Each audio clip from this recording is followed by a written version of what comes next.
iyo gihe Apotre Gitwaza niwe wari ushinzwe iyi zone ya Bugesera, yahanuye yuko mu Bugesera hazaba ikibuga cy'indege. Ndabyibuka umuminisita umwe aravuga ati ariko abarokore muhora murota ikibuga cy'indege mu Bugesera. Ko yarabivuze aravuga turi mu giterane hano, aravuga ati ndabona ikibuga cy'indege hano mu Bugesera. Muzabaze I want problems always. None ikibuga cy'indege ngiki turimo turagiselebratinga, barimo baracyubaka, dufite Imana ivuga kandi kavuga ibizaba. Buriya hari n'ibindi Imana izakora. Dusoza umwaka wa 99 twayasoreje kuri stade, ni naho perezida yakoreye disikuru y'umwaka kuri stade Amahoro. Hanyuma Imana iratubwira ngo kandi buriya niyo disikuru ye hanyuma nka perezida ngo kuko ngiye guhindura ubutegetsi. Icyo gihe ababyibuka perezida wacu w'ubu twamutumyeho ku wa 4 igiterane cyenda kurangira, turamubwira uzaze tugusengere. Tarikoze mwahamagaye perezida, Imana yatubwiye ngo bari wowe dusengera. Ariko twanze kumubwira ko agiye kuba perezida kandi Imana yari yabivuze. Hanyuma nyuma y'amezi 2 icyo gihe Charles Murigande yaramubwiye ati nyakubahwa ndanezerewe ko ari wowe unsinze, tariko uyu mwanya uhawe Imana izawukubaza. Igisubizo yamuhaye yaramubwiye ngo niteguye kuzasubiza Imana ibyizambaza kubijyanye n'abanyarwanda yanshinze. Haleluya. Ngiye kubabwira ibintu bitatu nabonye bikantera ubwoba. Muzumva umusaza Mpyisi yavuga ku bintu ngo by'ubukoroni biga, aravuga ngo twigaga ikisi ngo tuzaba abakarani b'abazungu. Nkunda gutanga urugero kuri perezida wacu kubera ko iyo wize leadership ugira za models. Buriya perezida wacu ni umuhanga mu kureba. Yigeze kuzahagarara mu Giporoso aho nkorera, yaravuye epfo za Kabeza, ageze mu Giporoso ahagarika imodoka arya muri junction. abazi Giporoso aho kiri muri junction neza, ageze ku matara ahagarika imodoka avamo. Ntabwo yatembereye, yarahagaze gusa kwa kundi mujye mubona ahagarara akifata gutya, arahagarara areba hepfo areba haruguru nk'iminota nk'itanu. Ubwo abapolisi imodoka zose bazihagaritse Igiporoso, nyine perezida ahagazemo. Arangira asubira mu modoka baragenda. Hari ku wa 5.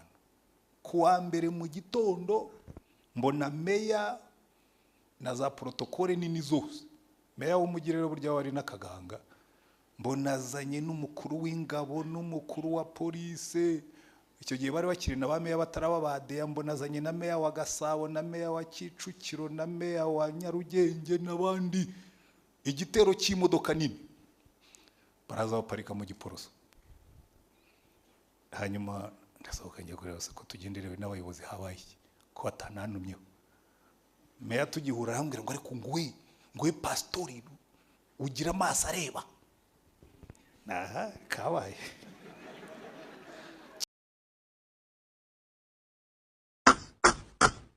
Ugira amaso areba. Ubu bushakari bwuzuye hano mu Giporoso ubwo urareba. Hanyuma ndabwira ni meya nyihanganiraho gatoya. Ndagenda nihina mu biro byanjye nzana ibipapuro by'ibishushanyo by'amazu.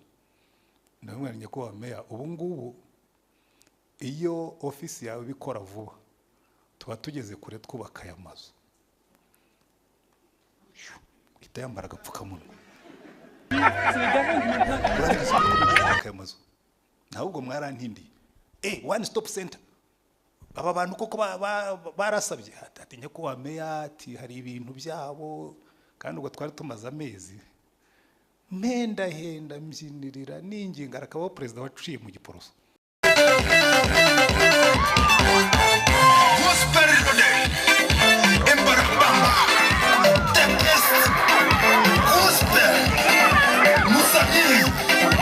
Sinzi ko hari umuntu urimo tungana, ariko ubwo hararaza kumbwira dufatanye mu busaza bwacu, kuko yewe mfite imyaka irenze 60. Ubwo rero murumva abafite 60 hava muze kuza twifatanya, ariko ndamenya ko ntawe. Ubwo nabyo gutoranya umuntu w'umusaza nkanjye akaba aruza kubaganiriza, ngira ngo nabyo bifite ireme. Ndashima Imana cyane kugaruka mu Bugesera, cyane nyuma y'uko meya ashima Imana ku byo bimaze gukoreka muri aka karere. Kuko buriya Bugesera ubundi kari akarere k'urupfu, kuko muri 59 bazana abatutsi benshi bavanye za Gikongoro, cyane cyane burya benshi niho babakuye, kaza kubatuza muri koridoro kugera za Rukumberi. Hari ahantu ho gucira abantu, kuko nkura muri za 67 iyi zone yari kirimo inzovu n'ibisimba. Ushobora kutabyemera, ariko muri 67 nibuka najyaga njya gusura masenge wari utuye hariya mu Rukaryi, ahantu habaga inzovu, habaga n'ibindi bikoko, ariko hakaba n'ikintu gikomeye cyane cyitwa tsetse. Ubundi abantu bahazanye hano baravuga ati mu dumping area ahantu hatagira amazi, hari tsetse, hari ibisimba, ubwo tudashoboye kubica bazicwa nibyo bazahasanga. Ariko burya nta wica umuntu Imana yaremye igihe cye kitaragera. Baraje habaho meya yavuze ishuri rya Ririma. Ntabwo ishuri rya Ririma ryaje kubera abaturage ba hano, ryaje kubera impunzi z'abarundi zari zaratujwe muri kariya gace. Aka kari akarere rwose kari derese kibagiranye. Icyakora mbabwira ikindi wenda mutazi, kari akarere baza gukuramo abakobwa bo kwangiza. Ushobora kubiseka, ariko ni ikintu kibabaje ahubwo, kuko hano hari hatuye abatutsi benshi. Bagavuga ati nushaka abatutsi kazi bo gusambanya ujye ujya mu Bugesera, ujye gukorayo export yabo bazana i Kigali. Sinshaka kujya muri ibyo ngibyo, kuko hari igihe bizamura nandi marangamutima atari ngombwa kandi twarayavuyemo. Wenda icyo nakongeraho gikomeye cyane wenda meya atavuze, ndibuka muri 94 twaje no tuje gusengera Bugesera, tuje gukora exploration, twenda gukora amasengesho. Nganira na meya wari uhari cyo ngira ngo hayorwaga n'itwa Gaspard Musonera. Arambwira ati 65 by'abaturage bari batuye hano bose barishwe. So bivuga ngo ubu ngubu turagenda hejuru y'ubutaka bwanyoye amaraso y'abantu 65% byari batuye muri aka gace. Ibyo bikwereka ngo aka ni akarere kari karasenyutse, karangiritse, ariko kubona muri kino gihe abantu baza haratuwe, abantu bose niho barimo kugana, bikubwira ngo hari ikintu cyahindutse. Reka wenda nongeremo utuntu dutatu dushimishije dutuma jyewe nshima n'Imana uyu munsi. Ndibuka twaje gusengera Bugesera muri periode ya za 1996 na 7. Hari ikiyaga kiba epfanga cyitwa Cyohoha, cyari cyarakamye, abantu basigaye bacamo n'amaguru bakambuka. Ejo bundi nigeze kuhaza naje gusura imwe mu maparuwase yacu, yenda umupastori wo muri Anglikani. Hanyuma umuntu arambwira ati pastor, turibuka muza gusengera ururuzi iki kiyaga, nti tusigaye turobamo amafi. Icyo gihe bahingagamo. Twaraje turasengera turavuga ngo wakiyaga we turagutegetse zuka, kandi cyarazutse. Icyo gihe Apotre Gitwaza ni wari ushinzwe iyi zone ya Bugesera, yahanuye yuko mu Bugesera hazaba ikibuga cy'indege. Ndabyibuka umuminister umwe aravuga ati ariko abarokore muhora murota ikibuga cy'indege mu Bugesera. Ko yarabivuze, aravuga turi mu giterane hano, aravuga ati ndabona ikibuga cy'indege hano mu Bugesera, muzabaze Gitwaza cyangwa n'abandi bari bahari bazabibabwira. None ikibuga cy'indege ngiki turimo turagiselebratinga, barimo baracyubaka, dufite Imana ivuga kandi kavuga ibizaba. Buriya hari n'ibindi Imana izakora, reka ne gukomeza gusubira mu mateka, ariko ngiye n'umunezero mwinshi iyo nje hano Bugesera. Buriya hari uturere tw'u Rwanda nezerwa iyo ntugiyemo. Kamwe ni Bugesera, akandi ni Huye. Ni uturere tubiri nari mfitemo inshuti nyinshi. Jewe nizi Butare mu myaka 4 namaze yo mbere yuko tujya kurangiriza Nyakinama. Umujyi wa Butare wose, abacuruzi baho n'abandi bantu benshi bo mu mujyi twari tuziranye. Muri 94 bitatu bya kane byose barapfuye, ku buryo nari narazinutswe Butare. Aha kabiri nari narazinutswe n'aka karere ka Bugesera. Ubwo Bugesera nayivuzemo ubutumwa nkiri umusore, nari mfite inshuti nyinshi aha hose, abapastori baho benshi twari tuziranye. Icyo gihe narasakuzaga ndi umusore nyine numva isi igomba kunyeganyega. Bose barapfa, nzinukwa Bugesera, cyane cyane iyi Nyamata ngiyo. Ariko ngeze aho ngaho dutangiye gusengera igihugu, Imana iratubwira ngo iki ni igihugu cyanyu, nubwo abantu bapfuye ariko mwe muracyahari. ubu rero ndanezerwa iyo ngarutse mu Bugesera nkabona hari abantu, nkabona hari ibintu ndavuga n'ibyo byose by'Imana yavuze no kubikorera imirabikora. Twagize igihe cyo gupfa ariko tugira n'igihe cyo kuzuka. Amen. Ubu rero igisigaye ubwo Imana yaduhaye iki gihugu, ngo ngewe simvugira ku karere kamwe, ngewe nta karere na kamwe k'u Rwanda ntasengeyemo. Hamwe twaharaye mu mazu, hari aho twaraye mu modoka, hari aho twaraye hanze, hari aho bigera aho ngaho bigatuma ukunda u Rwanda, kuko buri hantu bufite ikintu wahabibye. Hari ahantu ujya nyine ukavuga ngo aha hari ikintu twahabibye, hari ubuzima twahabayemo. Mureke tujye dushima Imana. Niyo mpamvu natangiye mbabwira iby'imyaka, ko ngewe nagize igihe cyo kubabarira mu Rwanda ariko ubu ngejeje mu gihe cyo kurunezererwamo. Kimwe mu bintu binezeza, kimwe cya kabiri cy'ubuzima bwanjye naho maze mba mu gihugu kinyibutsa ko kinyanga. Ukagenda umuntu mugahurira mu nzira ati mpindangamuntu wayimuha akagucira mu maso, ariko bikinezeza nuko ngenda nemye. Hari n'ubwo abapolisi bamfata, uretse ko ngewe ntabwo nyakunda gukora amakosa, ariko baba bagomba gukontorora ibyo bakontorora byose.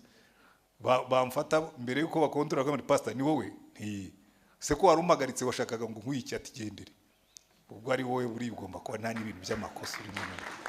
Ibyo rero nkabikunda, ngo ndavuga nisigaye ngera mu gihugu abantu babona imvi zanjye bakaba batuye umusaza ni mu murekeye igendere. Ariko ibi nabyo mbibigisha, ngewe biriya bintu byo gukora amakosa mu muhanda sinyambikwa. Iyo hari icyapa cya 40 ngendera muri 40, iyo ari 60 ngendera muri 60. Imodoka yanjye ihora na controle technique na insurance byose. Iyo niba uri umurokore ugomba kugendera muri order. Nta nubwo ngewe nkeneye umupolisi wo kuguhagarara ku muhanda ngo mbuze kwihuta, kuko ijisho ry'Imana rirahagije, kuko biravuga ngo abo kubaha mu bubahe mwubahiriza amategeko y'igihugu cyanyu. Niba bakubwiye ngo utanga umusoro utanga unezerewe, niba bakubwiye ngo ugenda buhoro ugenda buhoro. Uzi kubona pastor yafashwe n'umwana arimo kumwibutsa ko ari pastor, kuko umwana w'umupolisi agomba kugufata ku muhanda. Ariko nashyiraho kanuza ndangiza inzenya zose nabyigishijwe n'umwana w'umupolisi. Nigeze kuva Rwamagana, nigeze kuba vice president wa komisiyo y'ubumwe n'ubwiyunge, noneho baraduhamagara twagomba kujya gutanga raporo muri Sena. Baduhamagara ku munota wa nyuma, nyoboye semina i Rwamagana, barambwira ati rero uyu munsi murajya gutanga raporo muri Sena kandi chairman ntawe uhari, so niwe ugomba kuyobora delegation ijya gutanga raporo muri Sena. Muruduka Rwamagana naje ngenda nk'umuyaga, ngeze hariya ku Nyange umwana w'umupolisi aramfata arampagarika, nabwo nanca amafaranga ndayamuha ariko nangirire neza mpite ngenda, nta negotiation. Arampagarika amanura ikirahure, pastor ni wowe. Ariko Imana yakoresheje iryo jambo imbwira irindi jambo, ni wowe urimo gukora aya makosa. Ndamubwira ni jewe. Ati se ko wihutaga cyane, ubwo afashaga karine mu ntoki yaragiye kunyandikira. Nashane rwose nibyanjye ntiwabimenya, n'ubu ngubu ndihuta, ubwo ngirira vuba, niba unyandikire nihute kuko nakererewe kandi ngiye gutanga raporo. Arande barambwira ngo wanyibutse se? Ntoya, singiye kongera icyaha mu kindi cyo nakoze kirahagije. Tariko kera wigeze kungirira neza. Numva ibyiringiro biragarutse. Ati kera, ati nkiri umunyeshuri, ati nigeze kuza kuri AAA, ati nsanga porogaramu bayifunze, ati hanyuma ushyira kuri konti yawe, atunyishyurira uwo mwaka.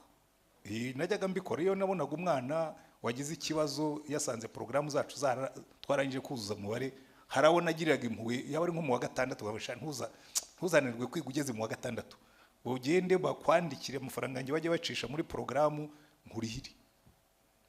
Arambwira ati rwose wangiriye, ntise nanjye wangiriye neza. Ati ngukorere ikintu ndeka ngende. Ati ndakuretse ugende, ati ataba wowe ariko.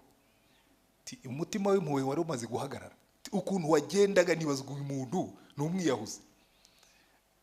None arambwira ati ariko genda, atariko nabyo bitekerezeho. Ati kuko ati turacyagukeneye. Atugende buhoro. Ngenda mbitekerezaho, ndabarase uyu mwana ibyo ambwiye n'ukuri. Ko yarambwira ati ubundi ufite inyungu mu kugenda buhoro ni wowe, ntabwo ari giye. Kuki umuntu agomba kukwibutsa ko kugenda buhoro ari inyungu zawe? Guhera uwo munsi rwose muzabaze, niyo bamfashe bazandega ibindi ariko ntabwo bazandega ko nihuta. niba ari 60 ngendera muri 60, muri 40 nkajya muri 40, n'imodoka yanjye irabizi, yarabimenyereye iribwiriza. Iyo ngeze muri 40 ngira ngo iranyibutsa.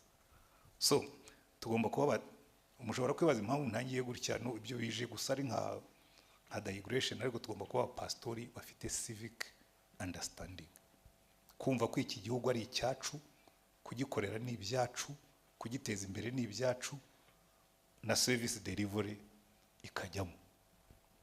Ndagira ngo dusome amagambo nihuse, muhumure sindi bakerereze, kandi n'abakerereza nicyo cyatuzanye uyu munsi, uretse wenda gavana ushobora kuba yihuta, ariko ubwo abandi mwe ubu ndabafite nyine, ubwo mfite mikrofone ndabafite. Ariko muhumurizo n'inzenya z'abapastori ntabwo kurondogora, ntabwo ari umuco mwiza. Matayo igice cya 20 duhereye ku murongo wa 24. Kamanze mbaye context yabyo ahangaha, ariko reka mpere hejuru nibwo mubyumva neza dahiri, kuko nabyo ndaza kubihuza. Duhere kuri 20. Matayo igice cya 20 duhereye ku murongo wa 20. Maze nyina wa bene Zebedayo azana n'abana be aho ari, aramupfukamira ngo agire icyo amusaba. Nawe aramubaza, turashaka iki? Aramusubiza ati, tegeka ko abana banjye bombi bazicara mu bwami bwawe, umwe iburyo bwawe undi ibumoso. Ese aramusubiza ati, ntimuzi icyo musaba? Mwabasha kunywera ku gikombe nzanyweraho? Bati, turabibasha. Arababwira ati, nukuri igikombe cyanjye muzakinyweraho, ariko kwicara iburyo bwanjye n'ibumoso sijya ubigaba, keretse abo data yabitunganirije. Ba bandi 10 babyumvise barakarira abo bavandimwe bombi. Yesu arabahamagara arababwira ati, muzi yuko abami b'abanyamahanga babatwaza igitugu, n'abakomeye babo bahawe kubategeka, ariko muri mwe siko biri. Ahubwo ushaka kuba mukuru muri mwe ajya aba umugaragu wanyu, kandi ushaka kuba uw'imbere muri mwe ajya aba imbata yanyu, nk'uko umwana w'umuntu ataje gukorerwa, ahubwo yaje gukorera abandi no gutangira ubugingo bwe kuba incungu ya benshi. N'aya magambo ngira ngo tuganireho, nayise umutima wo gutanga serivisi nziza, the heart of service. Buriya mbona kenshi mu biganiro byinshi, muri disikuru z'abayobozi, bahamagarira abantu gutanga serivisi nziza kuva mu nzego z'ibanze kugeza hejuru, ariko burya ibintu byose mu muntu bikoreshwa n'umutima. Umutima, the heart. Kuko ikibazo gikomeye dufite, abantu bashaka gusoroma imbuto ku biti bitatewe. Ubundi ku bwa kamere y'umuntu, ku bwa kavukire yacu, tugendera muri iriya principe yiri hejuru, bavuga ngo abo Yesu yabwiye ngo muzi yuko abami b'abanyamahanga babatwaza igitugu, n'abakomeye baho bahawe kubategeka. Ntabwo ari kubayobora, ni ukubategeka. Iriya niyo kamere muntu. Kamere muntu iyo ihaye abantu ngo ibategeke, ikintu cya mbere akora arabategeka, akabicara hejuru, akabumvisha. Iryo jambo hari igihe njya nyumva kumva n'umuyobozi ngo kanakuriye ngo mwihorera zambona. Umubishop wacu umwe yigeze kubivuga, sinzi umupastori wari wakoze akantu, arabaturiye ni mu mwihorera zambona. Ndamubwira bishop ntukavuge gutyo. Iyo uvuga uti nzamuhamagara mukosora, ariko azakubona. Ujye witondera abantu b'Imana, cyane cyane abapastori. Ubwo nabwiraga ababishop n'ababishop muri Imana, ariko mu byumve. Jewe mpaguruka nkafata ubuzima bwanjye, nkafata umutwe wanjye ufite masters 2 na doctora nk'abapastori, ni igitambo nashyize ku gicaniro cy'Imana.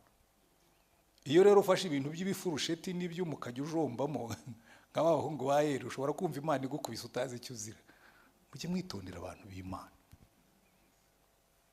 kuko buriya ikintu abantu batarasobanukirwa, aba bantu tuyobora ntabwo ari twe twabashyize mu isi, natwe si twe twahishyize. Ndibuka perezida wacu Paul Kagame akiri vice president, Pasteur Bizimungu ya demissionnier mu 2000, bazamutse ari babiri na ambassador Charles Murigande, ariko ubwo yaraherekeje perezida. hanyuma aramutsinda nk'uko byagombaga kumera. Nabyo burya harimo umugambi w'Imana kandi Imana yari yarabivuze. Jewe buri ibintu byinshi ingendera muri kalendari y'Imana y'ibyo yavuze. Buriya Perezida Kagame ajya kujyaho twakoze amasengesho ngira ngo babyibuka, dusoza umwaka wa 1999 twayasoreje kuri stade. Ni naho Perezida yakoreye disikuru y'umwaka kuri stade Amahoro. Hanyuma Imana iratubwira ngo kandi buriya niyo disikuru ye ya nyuma nka Perezida ngo kuko ngiye guhindura ubutegetsi. Icyo gihe ababyibuka Perezida wacu w'ubu twamutumyeho kuwa 4 igiterane cyenda kurangira, turambwe uzaze tugusengere. Tarikoze mwahamagaye Perezida Imana yatubwiye ngo bari we dusengera. Ariko twanze kumubwira ko agiye kuba Perezida kandi Imana yari yabivuze. Hanyuma nyuma y'amezi 2 yari yamubaye. Buriya aho tugeze iteka ryose burya buri muntu wese ndibuka, ariko reka mbabwira icyo nenaga kubabwira. Icyo gihe Charles Murigande yaramubwiye ati nyakubahwa ndanezerewe ko ari wowe unsinze, ariko uyu mwanya uhawe Imana izawukubaza. Igisubizo yamuhaye yaramubwiye ngo niteguye kuzasubiza Imana ibyizambaza kubijyanye n'abanyarwanda yanshinze. Haleluya. Niteguye kuzasubiza Imana ibyizambaza byose kubijyanye n'imibereho y'abanyarwanda yanshinze. Ngira ngo ibyo natwe twese twagombye kuvuga dutyo, kuko biroroshye cyane ndime yanshobora gukwepa gavana nkanamugira n'inshuti yanjye nkamuzingazinga neza nkamushyira mu kinyuranyindo, bajya banavuga yuko nkora nabi akavuga ati no bariya ni babandi bakwanga ndabizi kandi ibintu nabizambije. Buriya abanyarwanda bazi ubwenge. Hari abantu bazi guhakwa, akagufata akagushyira mu kwaha kwe, akajya kubwira abakuvuga nabi n'abakwanga. Umwana wawe yakoze anniversaire akagutanga kubimenya, akazana kado anniversaire ya mariage yawe akaba ari uyikwibutsa, hanyuma ukajya uvuga ati ntubone inshuti nyanshuti. Ibifuti byose akoze ukarenza amaso kuko yagushyize mu gikondorero cye. Ariko reka mbabwire, Imana yo ntushobora kuyishyira mu gikondorero. Umva, niba Imana iravuga ngo nibyo uzakoraho batakuzi jewe mba nkureba. That's the heart of service. Heart of service ya mbere iva muri kiriya kintu cyo kuvuga ngo aho ndi hano hari undi urenza abantu, nzaha raporo y'uburyo nakoresheje ubu buzima nawe yashyize. Kuko Zaburi ya 75 natubwira ngo promotion ntabwo iva mu bantu. Meya bashobora kumushyiraho bakavuga ati buriya mu buyobozi hejuru barambonye barantoranya. Ujye wibuka yuko mbere yuko ubuyobozi bugutoranya hari Imana yakuremye ikugeza aho ugeze. Amen. Nigeze gushima mbwira abantu ngiye mu bantu nshima umunyamakuru yambara ati intwari yawe mbere ninde ni mama. Hanyuma abantu babigira birebire batari kuri ya mugabo. Umuntu mwaza kubimbaza nabwo nako buriya suko nsuzugura izindi ntwari z'igihugu. Intwari yanjye ya mbere ni mama, kuko mama iyo ataba intwari izindi ntwari zose zari gusanga narabaye imbwa kandi ntizari kunkura mu bubwa bwanjye. Nibindi rero buriya hejuru ya mama hari Imana, kuko yitandinda nawe ntaba yarandeze ngo nkure. Buriya twese tugomba kuba answerable ku Mana yaduhaye ubuzima igatuma tukiriho. Icyo cyonyine kirahagije kugira ngo ujye ushima Imana, ariko wumve yuko nibyo ukora ari ukubera yo. Amen. Ariko reka nigarukire kuri service nziza. Iyo niyo hati ya mbere ituma utanga service nziza. Nuko reka mbereke akantu kandi yanyakunda gutanga ingero zirakaza abantu, ariko nyine buryo nubona umuntu arakaye kuko atanze urugero ruri rwo nuko bafite icyo yishinja. Biro zose za leta habamo ifoto ya Perezida wa Repubulika. Am I right? Iyo ngiye kwa meya nsanga harimo ifoto ya Perezida wa Repubulika ntiharira mu biro by'akarere. Mu biro by'akarere n'ibya ministeri n'izindi nsangamo ibintu bitatu ubundi byagombye gutuma dutanga service nziza. Habamo idarapo ry'igihugu, nibyo. Habamo ibirango, kadarapo kandi kariho ibirango by'igihugu. Meya, nibyo. Habamo n'ifoto ya Perezida wa Repubulika. Ibyo bintu bitatu byagombye gutuma dutanga service nziza, kuko niba ndimo gutanga service impamvu bashyiramo iryo foto bibavuga ngo perezida wa repubulika arakureba, ariko kubera ko mubizi yuko ari ifoto ntabwo ari kamera. Buryo washyiramo kamera ngo urebe, wenda ukabuzi ngo muri iriya foto ya perezida wa repubulika ahari ijisho harimo kamera ebyiri zireba kandi zikumva ibyo mvuga, zinabona n'ibyo nkora n'uburyo nkora, everything will change. Ariko mwibuke ko Imana yo niko imeze, aho uri hose ibikureba, aho uri hose bikumva. Mu bintu bindinda gukora ibyaha icyo nicyo cyonyine dayeri, kuko ubundi ku bwa kamere yanjye nanjye ndi nk'abandi. Ariko njye mbwira umugore wanjye nkamubwira nti fais-moi confiance, ujye unyizera, niyo naba ndi kure sinshobora kuguca inyuma. Kubera iki? Amaso y'Imana ahora ndeba. That's the heart of service.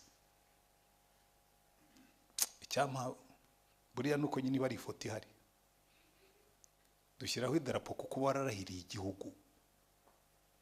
Ririya darapo iyo riba rireba ryajya ari kwibutsa ariko ngo wese igihe warahiraga yuko utazahemukira Repubulika y'u Rwanda. How do you dare? Utinyuka uti? Igihe warahiriraga perezida wa Repubulika amubwira ngo njye kuba perezida wa Repubulika, kuko abameya wongera ngo muracyarahirana muri cya gihe cy'imihigo, ibi bintu ngiye kubikora. Utinyuka uti? Heart of service iva muri icyo kintu cyo kumenya ngo hejuru yanjye hari abantu, hari n'Imana mfitiye allegiance, izambaza ibyo nakoze. Hanyuma nibyo Yesu yabwiraga bakabatera. Ubundi muri kamere y'umuntu abantu bakora batyo, ariko twebwe biratandukanye. Ntidutwaza igitugu, ahubwo tuyobora abantu b'Imana. Niki rero cyica service?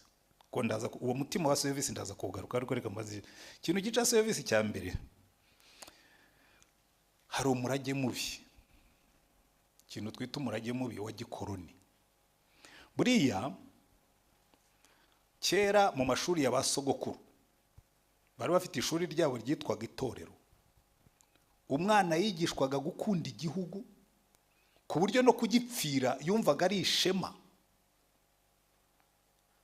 Baranabivugaga no mu migani bakakubwira ati rwose igihugu ntikizabura abatabazi cyarabyaye abahungu. Umuhungu akumva afite ishema ryo kuba ari umuhungu. Niyo mpamvu abahungu batoya hagati y'imyaka 12 na 17 babitaga indirira. Indirira no kuvuga ngo nabantu bagomba ko tuzakura ryari ngo natwe tujye gukorera igihugu. Bakabita indirira, n'abantu baririra tuzakura ryari ngo tujye. Noneho haza ubwarimu, haza amashuri ya gikoroni. Ngiye kubabwira ibintu bitatu nabonye bikantera ubwoba. Ngiye nakoze masters mu bintu bya education, turimo kwiga kuri philosophy of education ya colonial period, cyane cyane mu bihugu bya Kibirigi n'Abafaransa n'abandi bita Franco. Muri system Ababirigi, Abafaransa, Abaespanyolu, Abaportugize bari bafite system ivuga ngo tuzaproduiza elite irangwa n'ibintu bitatu, kandi mwitegereze muraza kubibona. Tuzaproduiza elite yiyemera kubera diplome, ariko baba théoricien non praticien. Donc abantu bavuga amagambo n'ibikorwa bike. Mwarabibonye ko mu Rwanda icyo kibazo tugifite. Usanga nk'ubu mpare mu ntambara y'abantu banyita docteur, nkabwira ko kuki mutanyita pasteur, ngo yango ariko ngo docteur ngo nibi. Yego doctora mfite doctora nibyo, ariko umurimo wanjye ubundi umuntu bamwita bakurikije umurimo we, sibyo? Uriya ni meya, ntabwo ndumva amashuri yize sindumva bayashyiraho ngo ni licencié meya. Oya ni meya full stop. Uriya ni governor full stop. Kubera iki? Niko kaza akora. Amashuri yize ntibayashyira, ariko abantu bumva ko amashuri niza ruta akazi nkora. You know why? Ishema ry'igipapuro ariko ritagira umusaruro. Colonial system duproduise abanyabwenge bimbura mu maro. Uzi icyo bari bagamije? Abanyabwenge b'abateorisien birata ibipapuro, kuko icyo gihe bazadukenera ngo tubatekerereze bo babe implementers. Muzumva umusaza Mpyisi yavuga ku bintu ngo by'ubukoroni biga, aravuga ngo twigaga iki se? ngo tuzaba abakarani b'abazungu. Twigaga ngo tuzagire dute, tuzabe abakarani b'abazungu. Bivuga ngo umuzungu yaratekerezaga bo bagakora. N'uno munsi muzabirebe muzabibona. Nshobora kuba narize mfite doctora muri leadership, jewe nibyo nize. Aho nize muri Amerika, teze yanjye niyo yatwaye award y'uwo mwaka. Bivuga ngo ibyo bintu ngo bashobora kuba bemera ko mbizi. Nagera hano hakaza undi twiganye ariko w'umuzungu. Mu ishuri namurushije amanota, u Rwanda murusha kurumenya. Jewe mvuga n'ikinyarwanda, abantu bakamureba ko batari ko buriya muzungu ubwo afite doctora muri leadership agomba kuba bizi kumurusha. Twakora nka consultance akaba ari we bayiha kuko ni umuzungu. Kubera iki? Batwigishije ko umuzungu ivuno no mu bikureba kurusha kubimenya. Niba mbeshya muzabigenzure. Ubene iyo system itanga service mbi. Nyakubahwa governor, nyakubahwa mayor, muzabibona. Umuntu kuba afite lisanse muri sociology bazamutoranya be executive w'umurenge cyangwa w'akagari kuko afite lisanse. None ujye umubaza rero lisanse yawe ko mbona nta musaruro itanga. Ntabwo yigeze imwigisha uburyo yobora akagari. Nibyo ra? Cyangwa ndimo ndakabya? Ndimo ndakabya cyangwa nibyo? Erega n'abapastori namwe buriya mbabwiye ibyanyu nabyo ni kimwe. Kuko na theology twize, jewe nge ntangazwa n'ukuntu turimo guterura theology yo mu Burayi tukayizana akaba ariyo twiga kandi yarafunze insengero ziwabo. Ikintu abapastori bize mu Burayi insengero zabo zirafunga. None nibyo turimo kwiga, ubwo nizacu turimo turazifunga. Kandi ndabibona umuntu agiye mara kubona masters yabona doctor akajya agenda mu nzira uwe muri se kumbwira ko ufite masters nkabo mbona ntacyo church yawe irimo kubyara. Atari ko uyu muntu yize biri aba yaranabirenze uzarenga utabaturage. Uzi icyo cyakabira aho kiva muri theory hari bafite pillars 3. Baravuga ngo tuzaproduiza une élite y'abatheoriciens non praticiens. Ndabivuga mu gifaransa kuko byari byanditse mu gifaransa. Ngo du produiser une élite distancée de la population. Une élite distance from the population. Hahandi umuntu abona abaturage. Yase abaturage. Nabana abashenzi. Ukabona kuri we rwose abaturage basa n'abamuteye inabi. Ntabwo murabibona. Muri system ukabona umuntu abaturage we agomba guhanagura urukweto rwe rukamera neza agakubitamo karavati ye n'ikote akicara muri office iri sanitized ariko abaturage none umugabo aramwibaza ngo kuki president aza gukemura ibibazo byo mu karere kandi meya haba. Kuki president agomba kuza kumva ibibazo by'amasambu kandi abaturage batuye mu kagari no mu mudugudu no mu murenge. You know why? Distance from the population. Une élite distancée de la population. Kuko ntushobora kwinfluence abantu utabajyamo. Imbabura bayishyize hariya hanze iki cyumba gikonje twese twakonja kandi imbabura ntigira iki tumarira. Kuko iri distance from us. Imbabura izadushyushya aruko bayitwegereje. Ubuyobozi buzinfluence abaturage niba bamaramo igihe kinini. Ku masaha 168 tugira mu cyumweru uzashaka ko influence abaturage agomba kumara igihe kinini ari hagati aho ngaho muri bo. Ku buryo bigutembaho ubushyuhe bwawe bakabwumva. Ku buryo bajyamo ibibazo bafite ukabyumva. Ku buryo na president kubaje atari rwose meya iki kibazo urakiza ati ndakiza ariko cyarananiye. Fine, icyo gihe nta kintu niki cyatumye kikunanira. Giteye gitya ni mudufasha. Icyo gihe biroroha. Ariko kuko turi distance from the population rimwe na rimwe niyo tugiye umumbabarire banyekubaha abayobozi kuko hano Yesu yatubwiye ngo ushaka gukomera muri mwebwe ajya b'umugaragu w'abandi. Ubundi umugaragu atega amatwi ntabwo avuga cyane. Nibyo ra? Mu rugo jewe ntanga amabwiriza umuboyi wanjye bahagaze ameze gutya nk'igipfamatwi aho nk'ikigoryi. Hagaze gutya. Yego patron ariko byo nakubwiye wabyumvise. Patron nabyumvise. Wese ubwo wumvise neza yego. Ukabona afite n'ubwoba bwo kumpagarara imbere. Yazaratubwira ngo ugomba guhagarara imbere y'abaturage bakavuga wowe kumva. Akenshi twebwe tugira ugutwi kumwe n'iminwa ibiri. ubundi Imana iturema yaduhaye umuntu umwe n'amatwi abiri, bivuga ngo tugomba kumva cyane mbere yo kuvuga. Ariko kenshi iyo turi mu baturage, kuko nyine tuba dusipoza ko ntacyo bafite kutwungura, distance from the population, twe turababwira gusa. Yatangira no kuvuga amubwira ngo ibyo turabizi. Hari ibintu najyaga nanga kera, ariko icyo nkundira perezida wacu, ku gihe cya Habyarimana hari abaturage bamubazaga ibibazo, kuko nawe rega yajyaga ajya akabumva. Nyakubahwa Perezida wa Repubulika, dufite ikibazo hano, imvubu ziratwonera.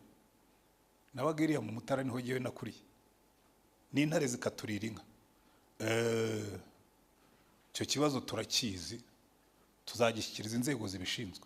Umva, urwego rusumba Perezida wa Repubulika ku buryo azatubera messenger akabishyikira ni runuruye. Cyo nkundira perezida wacu, ikibazo kivukiraho agaziga ati abantu bo muri RDB babandi bashinzwe ibi by'amashyamba n'inyamaswa, iki kibazo sinzongere kucyumva, finished. Umunsi ukurikiyeho parike bakaba bayizitiye, inyamaswa ntizongere konera abaturage, cyangwa niba zaraboneye bakabishyura. Ariko ubundi wabagaho ngaho intare ikakurira inka, ahubwo warangiza batangira gutera akavuyo bagahwete uri Inyangarwanda, kandi intare yarakuririye inka. Ko niba nuno munsi intare yakuririye inka barayishyura. That's a heart, kuko wagize amatwi abiri yumva wa mutima w'umuturage ushaka kuba mukuru. Ariko iyo elite distancée de la population ntabwo ishobora kubikora, sibyo? Une elite de théoriciens, une elite de distancée de la population, hanyuma ugasanga ntacyo yabamariye. Hanyuma uwo ni umurage wa gikoroni, nibyo ndimo kubabwira. Undi murage wa kabiri tuma bidakunda ni umurage w'ubukene. Hari umuririmbyi uririmba indirimbo nkunda cyane, uvuga ngo ubukene bw'akarande si isezerano, umurage w'ubutindi ntugira igitabo, waba umugabo yakamirwa n'amaboko, agatarama mu bandi bagahuza imihigo. Urumva uyu nguyu aravuga ngo ubukene bw'akarande si isezerano. Ariko buriya tuza muri leadership dufite scarcity poverty mindset. Ngo nabwiraga yewe n'izi bintu bya leadership, hari isomo rimwe twize rya lifelong development, gukomeza ukareba uko wakuze nk'umuyobozi. Ikibazo kimwe nakunze cyane cyamishuriye ibintu byinshi, cyaravuga ngo iwanyu mwararyaga mugahaga. Hello, iwanyu mwararyaga mugahaga. Ewe ndebye nsanga abantu benshi nawe nsha inzara twarayizamukanye. Umuntu yize muri primaire agenda atambaye n'inkweto, uretse ko abarimo kuzamuka muri no minsi mwebwe abana barazambara, ariko twebwe twagiye muri primaire nta nkweto. Nagiye muri secondaire nambaye kamambiri n'ikabutura. Hanyuma bagabira ngo uzitonde nugera muri leadership ushobora kudevelopinga a grabbing spirit. Fata ugasanga pastori afite igare ku muhanda, afite na moto, afite na taxi voiture, afite n'ikamyo yipakurura, afite na fama, afite n'ikigo cy'inkoko, afite agafata. Ariko zimumbwiza ukuri, we wafata gutyo ukazabona umwanya wo gukorera abantu. Grabbing spirit, inzara, uno murage w'ubukene. Rega mujye mwanza mwisuzume ko ni burya kandi ikibazo cy'iyo grabbing spirit, iyo utitonze, even when you have acquired, urakomeza ukagurabinga. Umuntu wese ko umuntu afite amazu, afite ibiki yagurabinga agashaka iki bimurimo, umuntu asiga ikimwirukana ntasiga ikimwirukamo. Rero dufite byinshi bitwirukamo, banyakubahwa, mujye mwitondera iyo nzara twasanze iwacu. Hello, kuko mu byica service n'uwo murage w'ubukene ubamo. Niga ni wamaze abantu abariya bose nugiye mageragere ugakoresha ankete, kaza umuntu ari guse ko hari umeze neza wagurabinga kugira ibiki. Ati numvaga hari ubwo bizamera nabi, ati nateganirizaga ejo hazaza. Uteganiriza ikize ko ibyo ufite bizakugezayo. Icyo nacyo ni problem. Hanyuma ndi hafi kurangiza. Umutima wa service nziza. Umutima wa service nziza, hano Yesu yatubwiye ngo ushaka kuba umukuru muri mwebwe, kuba uw'imbere, ajya bimbata yanyu. ajya aba umugaragu wanyu, ushaka kuba mukuru, ushaka kuba imbere abe imbata yanyu. Iki ni ikintu abantu benshi batarasobanukirwa. Kuba umugaragu w'abaturage ntabwo bivuga ko abaturage bagutegeka. Reka mbaho urugero ruza kubafasha kubyumva neza. Ubundi meya ntabwo ba meya ari kumenya mutorwa na njyanama cyangwa mwebwe ntabwo ari abaturage ni njyanama. Hari igihe biba byancanze.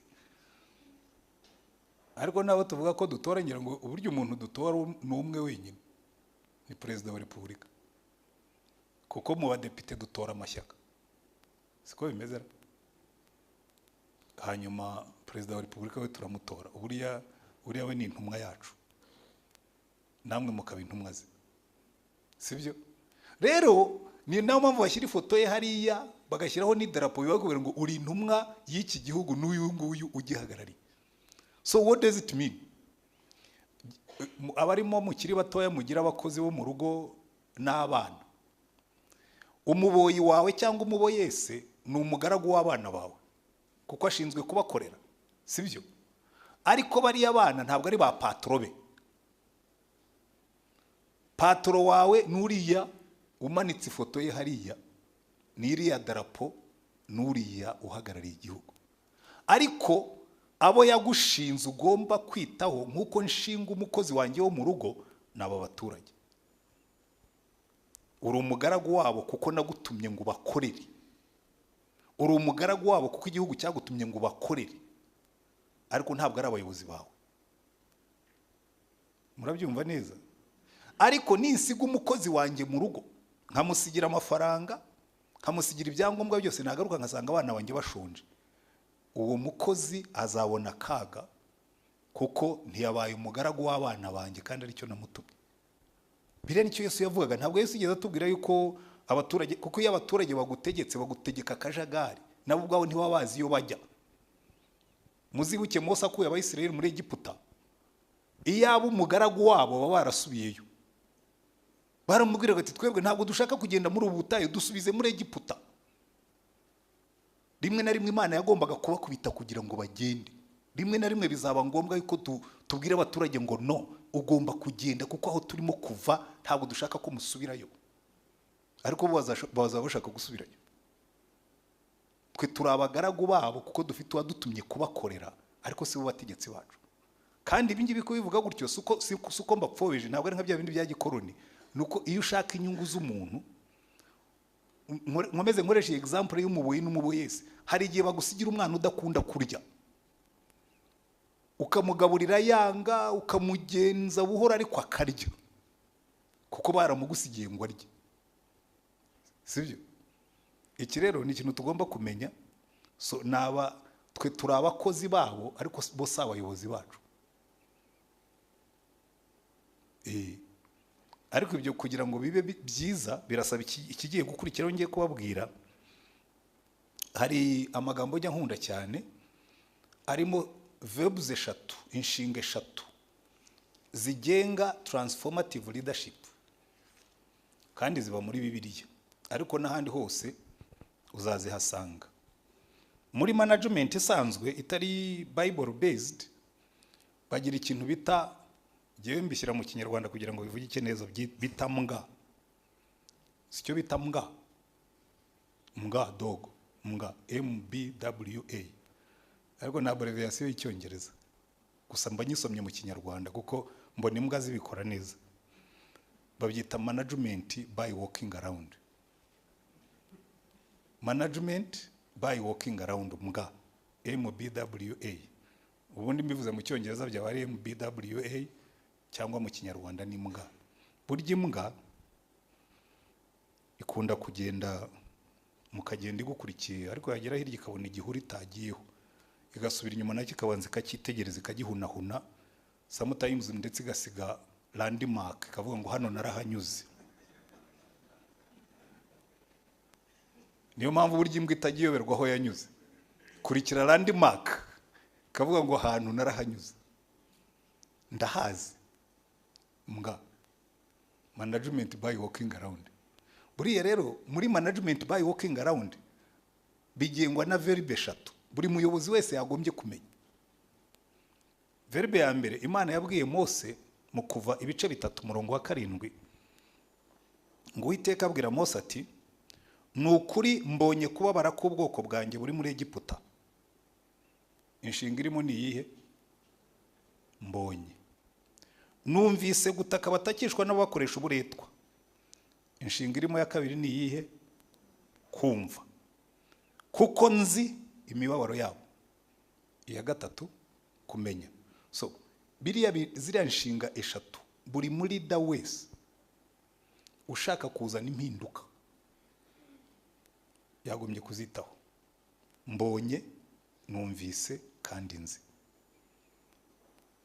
Hari igihe ugenda buriya njya mbibwira abantu again, nkunda gutanga urugero kuri perezida wacu kubera ko iyo wize leadership ugira ba models. Buriya perezida wacu ni umuhanga mu kureba. Yigeze kuzahagarara mu Giporoso aho nkorera. Yaravuye epfo za Kabeza, ageze mu Giporoso ahagarika imodoka arya muri junction, abazi Giporoso aho kiri. Muri junction neza ageze ku matara ahagarika imodoka avamo. Ntabwo yatembereye, yarahagaze gusa. Kwa kundi mujye mubona ahagarara akifata gutya, arahagarara areba hepfo, areba haruguru nk'iminota nk'itanu. Ubwo abapolisi imodoka zose bazihagaritse Igiporoso nyine perezida ahagazemo. Arangira asubira mu modoka baragenda. Hari kuwa gatanu. Kuwa mbere mu gitondo mbona meya na za protokole nini zose. Meya w'umujyi rero burya wari n'akaganga. Mbona azanye n'umukuru w'ingabo n'umukuru wa polisi. Icyo gihe bari bakiri na ba meya bataraba badeya. Mbona azanye na meya wa Gasabo na meya wa Kicukiro na meya wa Nyarugenge n'abandi. Igitero cy'imodoka nini. Baraza baparika mu Giporoso. Hanyuma ndasohoka njya kureba ko tugenderewe n'abayobozi habaye ko batananumyeho. Meya tugihura arambwira ngo ariko ngwe pastori ugira amaso areba. Aha kabaye. Gira amaso areba. Ubu bushakari bwuzuye hano mu Giporoso ubwo urareba. Hanyuma ndabwira ni meya nyihanganiraho gatoya. Ndagenda nihina mu biro byanjye nzana ibipapuro by'ibishushanyo by'amazu. Ndabwira nyakubahwa meya ubu ngubu iyo ofisi yawe bikora vuba tuba tugeze kure twubaka aya mazu. Itayambara agapfukamunwa. Barambwira ngo urambwiza ukuri ko mugiye kubaka aya mazu. Nahubwo mwarantindiye. One stop center. Aba bantu koko barasabye ati nyakubahwa meya ati hari ibintu byabo kandi ubwo twari tumaze amezi. Henda mbyinirira ninginga arakabaho perezida waciye mu Giporoso. Following day cyangombwa cyo kubaka bari bakiduhaye. Kanambwiye ntabwo biwanga nanjye ndabyanga. Ikimenye imyedore twebwe twa planinze uburyo bigiye guhinduka. We mpo autorisation gusa. Nkwaye garanti mu myaka 5 ihazaba harahinduye isura. Mbona gize gutyo. Kuko buriya dufite perezida ureba kugeza muri details. Umuyobozi rero uzaza n'impinduka anywhere agomba kugira amatwi yumva, akagira amaso areba, akagira n'ubwonko butekereza. Ibintu bitatu. Narebye mbona ko ibi bintu bidakwiye. Numvise kandi nzi. Ikivamo Imana yaramubwiye ngo rero Mose manuwe no kubakiza mbakure mu maboko y'Abanyegiputa, mbakure muri iki gihugu mbajyane mu gihugu cyiza Kigali cy'amata n'ubuki gituwemo n'Abanyakanani n'Abaheti n'Abamori n'Abaferizi n'Abahivi n'Abayebusi. Dore gutaka ko Abisirayeli kwangezeho kandi mbonye agahato Abanyegiputa babahata. Nuko none ngwino ngutume. Imana yabonye ibibazo ihamagara umuntu iramubwira ngo be a solution. Ariko imuhaye na vision. Imuhaye vision. Ubundi iteka ryose nta kintu bimaze kumva ukareba ukamenya warangiza ntugire icyo ukora. Nicyo ni ikintu nabwiraga nanga umuyobozi uvuga ngo icyo kibazo turakizi. Umuturage araguye ati dufite ikibazo ngo turakizi. Ko mukizi mwagikozeho iki? Icyo kibazo cyanyu turakizi. Mugeze hese mugikemura. mbabwire twicaye hano turi abayobozi, umuyobozi yavuze gutyo mpita mufayiringa, uyu ni umunyabinyoma, ikibazo cyacu urakizi none ntacyo wagikozeho, ikibazo cyacu urakizi ariko nta n'icyo ugitekerezaho. Ariko murebe Imana yaravuze ngo numvise, nabonye kandi nzi, kandi manutse nje kugira ikintu, nje gushyira iherezo kuri ibi ngibi, haguruka ujye kuyishyiraho iherezo, nzabana nawe. Niyo mpamvu icyanyuma kugira ngo ibyo bitungane, iyo umaze kumva, umaze kubona, hagomba kubaho ingamba zishingiye kuri ibyo bibazo. Ingamba nyakubahwa gavana na ba meyazi nako na meya n'abandi bayobozi, reka mbabwire impamvu rimwe na rimwe dukora za porogaramu nyinshi ariko ibibazo bikagumaho. Dukora ingamba zidashingiye ku bibazo, ahubwo abantu barakubwira ngo turi muri porogaramu ya leta, nkababwira ko porogaramu ya leta nta kibazo nyifiteho. Leta yo yatanze imirongo minini, ariko muri iyo mirongo minini tugomba kwinjira muri bino bibazo biri hano, ukavuga ngo hano hari abaturage, reka tuvuge wenda bangana batya batagira mituweli. Iki kibazo cy'umuturage utagira mituweli tugiye kugikemura dute? Wenda tuvuge yuko mu karere ni 10,000, mukiha target, kuko no kugira abaturage badafite mituweli 10,000 tukanabaha handouts, tukababwira ngo reka tubwire abantu bazibatangirire, it's a mistake. Murimo murabagumisha muri ubwo bukene. Hagombye kubaho plan iri systematic y'uburyo bazatransitinga bava muri iyo state ya handout bakajya muri state ya no handout. Niyo mpamvu bagomba strategic plan iri problem based, reality based and long term. Sibyo? Aha rero nyakubahwa meya, kuko ni wowe uri hano muri aka karere, buriya gavana baraza kwisubirira hirya iriya za Rwamagana. Buriya aba banyamadini bari hano bose ni ba stakeholders bawe kuri ibyo bibazo. Stakeholders, reka nsige dahiri mubagabije, abaturage batazi gusoma no kwandika bafite aho basengera, babana b'ingwingiri base na banyina bafite aho basengera, abatagira mituweli bafite aho basengera. Wazabwiye aba pastor ukabwira ngo ibibazo biri social ndabibashinze systematically, buri mwaka mwajya muhura mutya, ibi bintu byo kujya duhura tugashima Imana, tugasenge biriya bintu byose meya yavuze ntabwo ari mwe mwabikoze. Imihanda myiza se hari contribution mwatanze uretse ko twatanze imisoro? Biriya ni leta y'u Rwanda.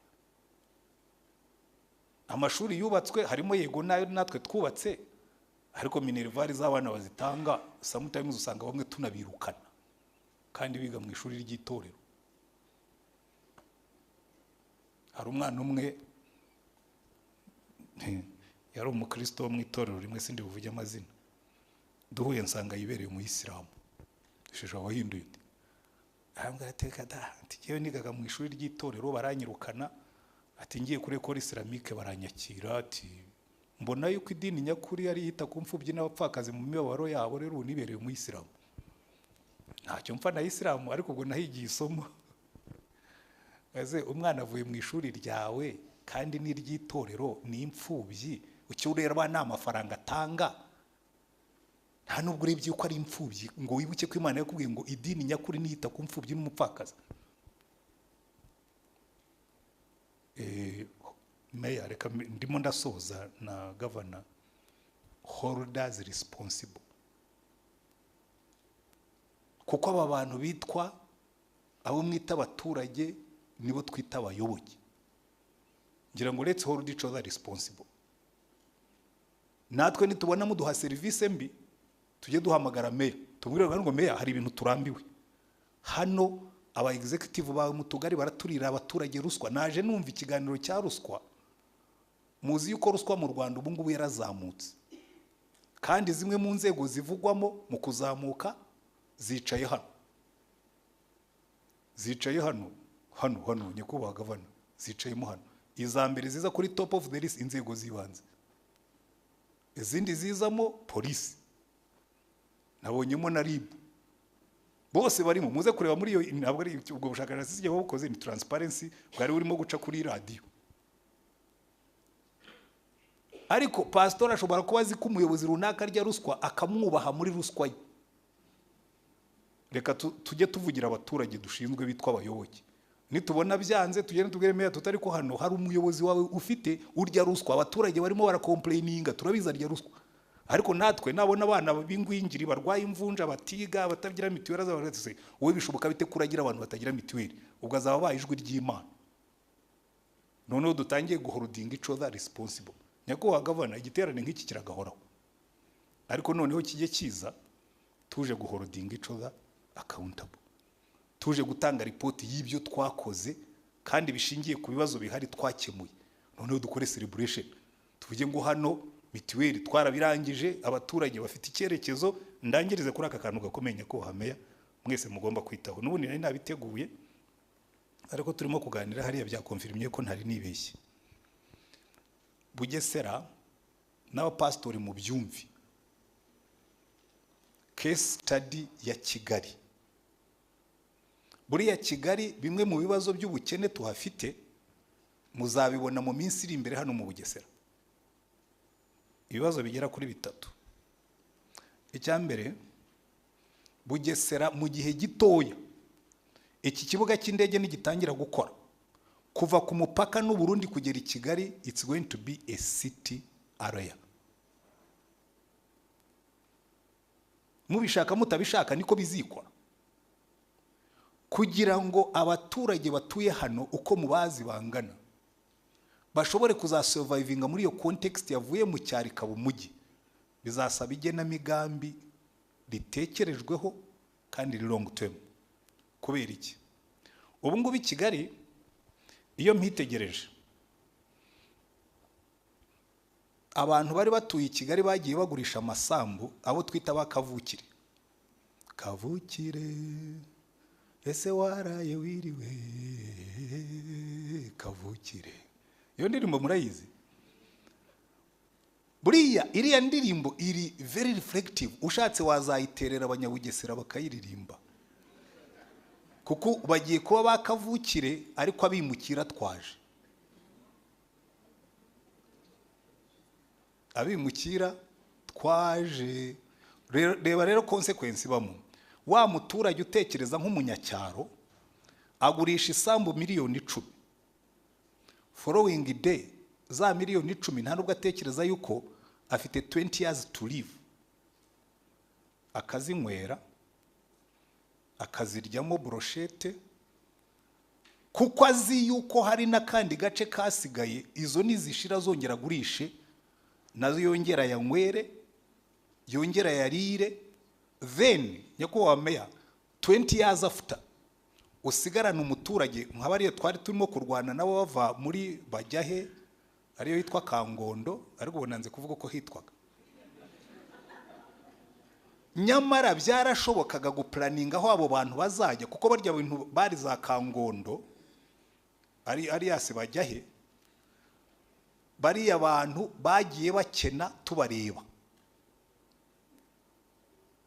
Do you know how it works? Buriya Bugesera yo ntibizagenda bityo, kuko Bugesera iri flat, ariko Kigali aba boss batura hejuru. Umuntu wari ufite isambi izamuka kagera kuri kaburimbo hejuru, ukamugurira uhereye kuri kaburimbo, kuko niho byoroshye kujya uhagera n'imodoka, akazasigara epfo mu kabandi hitwa mu manegeka. Leta yajya gutunganya ugasanga hafi za Kimicanga huzuye abantu bagurishije amasambu Kimihurura hejuru, basigara hasi.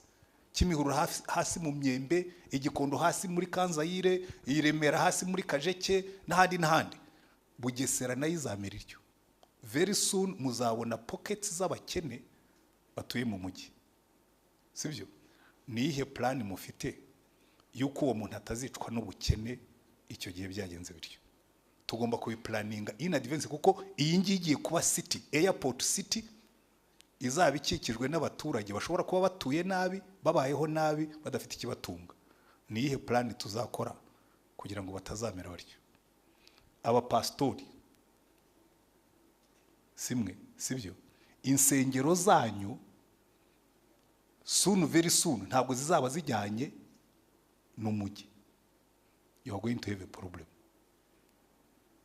Kandi ntimubibona, biza utabibona, sunu bakakubwira ngo hano ni mu mujyi, hari ibyo utagomba gukora, hari n'uburyo ugomba gukora. Tugiye gukora dute ngo abaturage bacu bagiye kujya muri airport city? Kuko Bugesera yose, akarere ka Bugesera kose, you are going to end up in the city. Sinzi uko bizagenda, niba zabinjiza muri Kigali mugahinduka akandi karere k'umujyi. Icya gatatu, kwigisha aba baturage gutekereza nk'abanyamujyi. Ibi mbibabwiye bitari byaba, ariko it's prophetic. Kuko buryo ubuhanuzi ntibusaba iteka ryose guhumiriza ngo ubaze. Bisaba tangira guhindura mindset y'uyu muntu, yige kubaho nk'umuntu udafite isambu. Kuko amasamba agiye gushira, deri yashize. Ese uyu muntu watungwaga n'isambu namara kuyagurisha habaye mu mujyi no kubakana rukarakara bitakyemewe, agomba no gutura ku muhanda, how are we going to manage? Ese nyakubahwa meya, aka karere kagiye ku umujyi, ubu mwaturasinze uburyo imihanda izajya inyuranamo ku buryo ibintu byose bizajyamo bigakunda. That's another challenge. Aho amashanyarazi azanyura, aho amazi azanyura, aho amazi azajya, aho amashuri azajya, ibintu byose kuko bigenda byihuta bikagutanga imbere. Kandi ngaho nimwitegereze murebe hirya hanga hose, kuva i Kigali kugera hano, abantu bageze hano hirya ku Gahembe, niba bataranarenze ukaba bageze hirya. Imihanda idatarashije, ariko jewe ikimbabaza si icyo cy'imihanda idatarashije, ikimbabaza ni wa muturage urimo kuvamo tutateganije uburyo azabaho. So mbibasigiye nk'umwitozo, mu bitekerezeho cyane, n'abapastori mu bitekerezeho, n'abandi dutangire kwigisha abantu kubaho nk'abagiye kuba mu mujyi kandi abafite imitekerereze y'icyaro. Imana ibahe umugisha.